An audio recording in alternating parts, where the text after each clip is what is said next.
8h14, minha gente. Vamos chamar o Uribe para se juntar aqui ao timaço do Novo Dia. Uribe, agora o arcabouço fiscal inaugura uma nova etapa de discussão. A expectativa para saber quem é que vai ser o relator do arcabouço fiscal. Deve ser aquele deputado, até eu já decorei o nome dele aqui, Cláudio Cajado, do PP da Bahia, não é isso?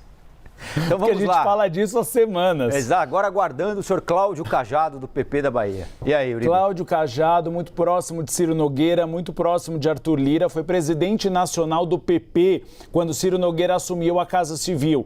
Então é um nome de centro-direita que tem comunicação com a direita e com a esquerda. Alguém que pode fazer negociações com a oposição e com o governo.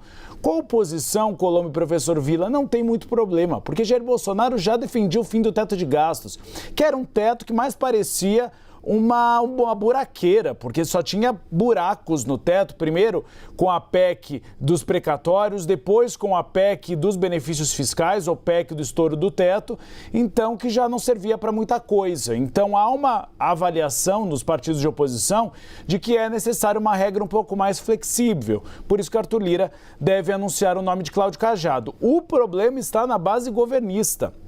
Porque o PT já fala nos bastidores que quer abrir mais exceções no novo arcabouço fiscal.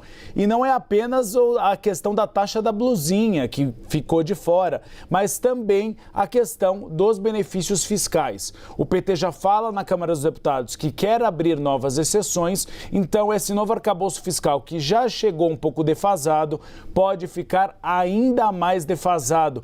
E não é apenas a taxa da blusinha. Eu fiz aqui um levantamento, há pelo menos 13 exceções neste novo arcabouço fiscal. 13 deve ter sido escolhido justamente porque é o número do PT, é o número cabalístico de Rosângela Silva, Janja, Luiz Inácio Lula da Silva. Mas eu dou alguns exemplos de algumas regras que ficaram de fora.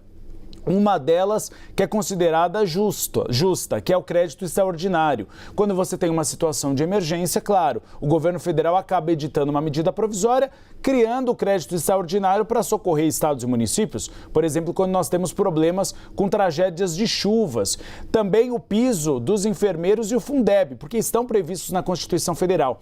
Mas ficaram de fora desse arcabouço fiscal como exceções: pagamentos de precatórios não negociados, manutenção, por exemplo, da taxa da blusinha, repasses a estados e municípios de recursos de imóveis federais ou recursos do pré-sal, recursos com preservação ambiental, então não haverá limitações para programas para a preservação da floresta amazônica e também do Pantanal, e repasses a hospitais de universidades. Então se esperava muito desse arcabouço fiscal, que ele viria mais restritivo, mas nem tão restritivo. Muito bem, vamos continuar acompanhando daqui a pouquinho então a nomeação do deputado Cláudio Cajado, do